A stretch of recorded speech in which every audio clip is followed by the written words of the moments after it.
जय हिंद दोस्तों, मैं मानिक नायक आप सबको अपने यूट्यूब चैनल पर वेलकम करता हूं। आज हम लोग एसएससी एमटीएस 2023 का सेट नंबर 25 का यहां पर डिस्कस करेंगे। टोटल जो एग्जाम हुआ था आपका 57 सीट में एग्जाम हुआ था और हम इसके 25 नंबर सेट को डिस्कस करने वाले हैं। चलिए स्टार्ट करते हैं अपने पहले क्वेश्चन से।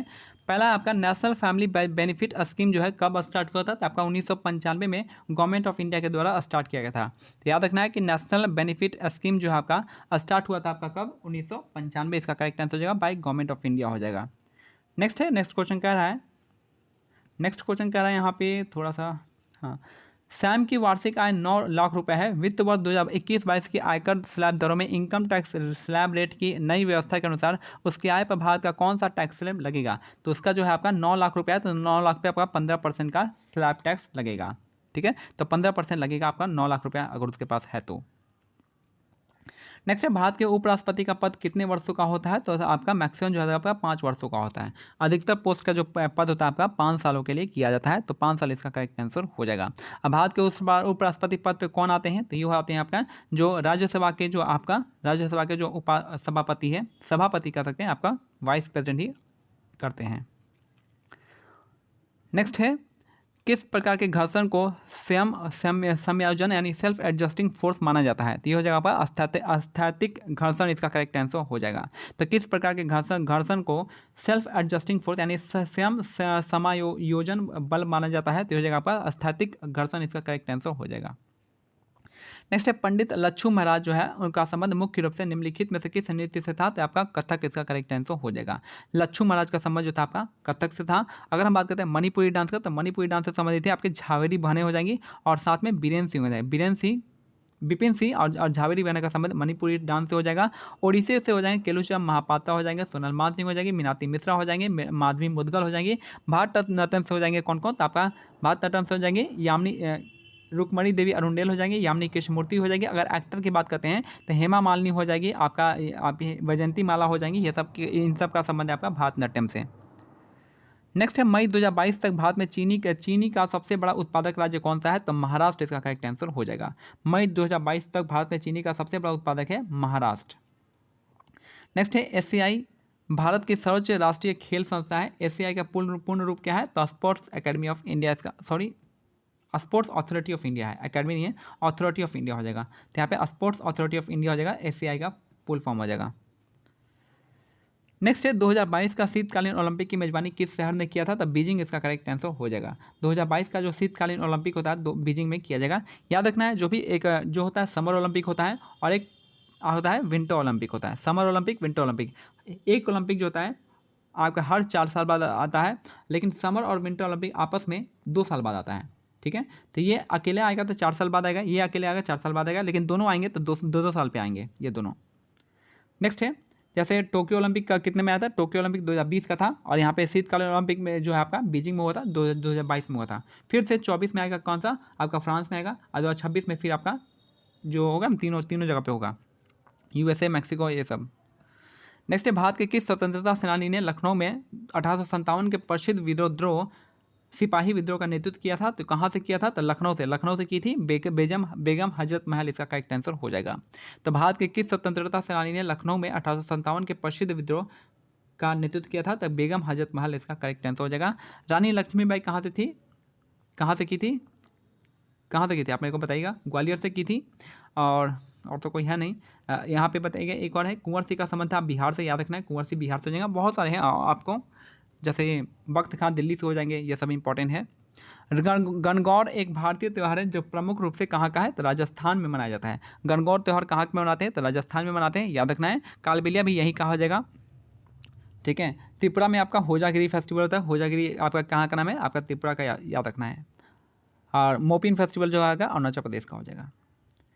नेक्स्ट है, भागीरथी नदी का उद्गम गौमुख हिमनद से होता है। यह देवप्रयाग में अलकनंदा से मिलकर कौन सी नदी बनाती है? गंगा नदी बनाती है। याद रखना है, भागीरथी नदी जो आपका इनको मिलती है कहाँ से? देवप्रयाग में अलकनंदा से नदी से मिलकर गंगा नदी का निर्माण करती है।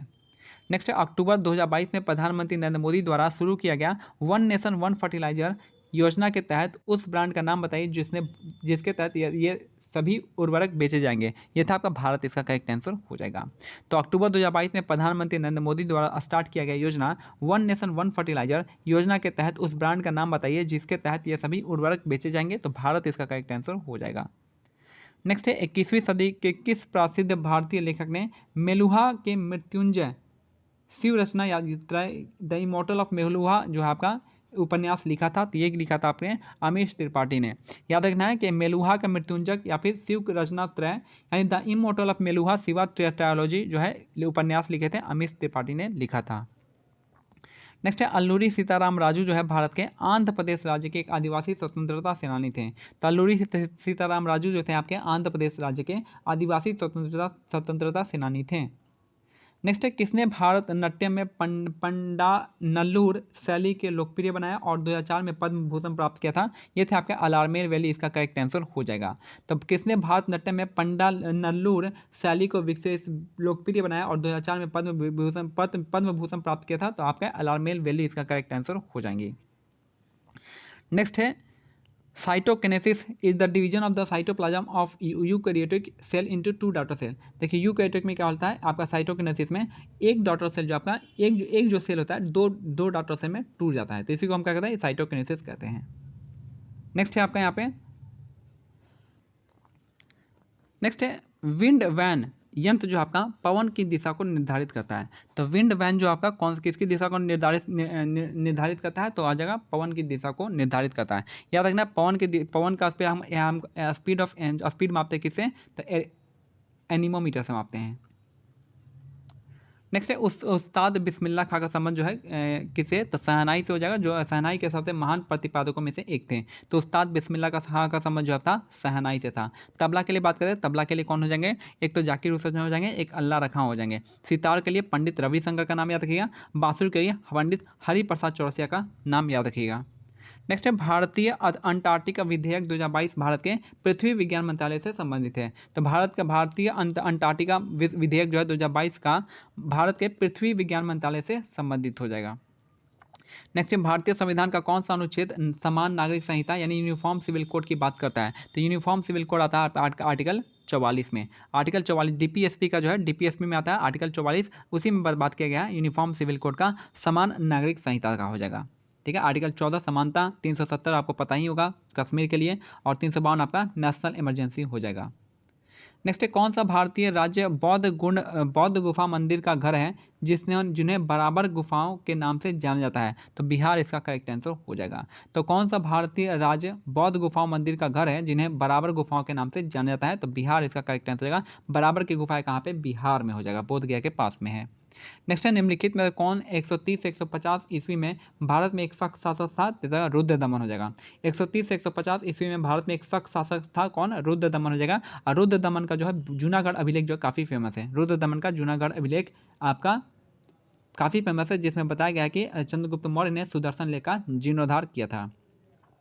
नेक्स्ट है विभिन्न स्तरों पर विभिन्न प्रजातियों का ऊर्ध्वाधर तरीका वितरण आपको क्या कहलाता है? स्ट्रैटिफिकेशन यानी स्तर विन्यास कहलाता है। तो विभिन्न स्तरों पर विभिन्न प्रजातियों का ऊर्ध्वाधर वितरण यानी वर्टिकल डिस्ट्रीब्यूशन को हमको स्ट्रैटिफिकेशन कहते हैं, यानी स्तर विन्यास कहते हैं। नेक्स्ट है वर्ष 2011 की जनगणना के अनुसार भारत में शहरी जनसंख्या का प्रतिशत जो आपका 31.16% है। वर्ष 2011 की जनगणना के अनुसार भारत में शहरी जनसंख्या 31.16% है। और लास्ट क्वेश्चन है कि निम्नलिखित में कौन मुगल बादशाह शाहजहां का पुत्र था? तो शाहजहां का पुत्र था औरंगजेब था, दारा शिकोह था। तो इन सब में आपका औरंगजेब हो जाएगा। तो निम्नलिखित में कौन सा मुगल बादशाह शाहजहां का पुत्र था? तो आपका औरंगजेब हो जाएगा। तो ये मेरा आज का सेट नंबर 25 कंप्लीट होता है। मिलते हैं अगले सेट में, तब तक क्या करना है? टेलीग्राम चैनल का लिंक जो डिस्क्रिप्शन में दिया गया, आप इसको वहाँ से ज्वाइन कर सकते हैं और PDF को डाउनलोड कर सकते हैं। जय हिंद, जय भारत, धन्यवाद।